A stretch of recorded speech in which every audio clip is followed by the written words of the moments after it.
So আপনারা কি জানেন যে ইসলাম আসলে কোথায় প্রতিষ্ঠিত করতে হয়?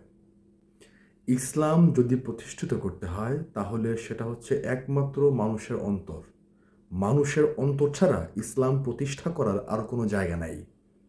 কেননা এই মানুষের অন্তরেই যত সমস্ত অশান্তি, জ্বালা, পোড়া, বিদ্বেষ, অহংকার, হিংসা, প্রতিযোগিতা, ক্রোধ, ঘৃণা, স্বার্থ এইসব কলুষিত আমিত্ব এবং বিশৃঙ্খলা এগুলি সব মানুষের অন্তরে। বাহিরে সব ঠিক আছে। যদি আমার চিন্তাতে পরিচ্ছন্নতা না থাকে তাহলে বাহিরে কিচ্ছু পরিচ্ছন্ন করা যাবে না।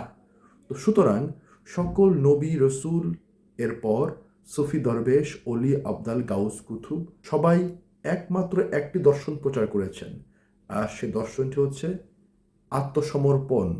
কার কাছে আত্মসমর্পণ? একজন মহাপুরুষের কাছে আত্মসমর্পণ, গুরুর কাছে আত্মসমর্পণ, রসুলের কাছে আত্মসমর্পণ।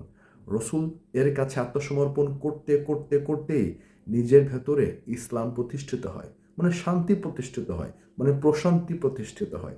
সূরা ফজরে বলা হয়েছে, তোমরা প্রশান্ত চিত্তে রবের নিকট ফিরে আসো এবং আমার বান্দার অন্তর্ভুক্ত হও এবং জান্নাতে প্রবেশ করো।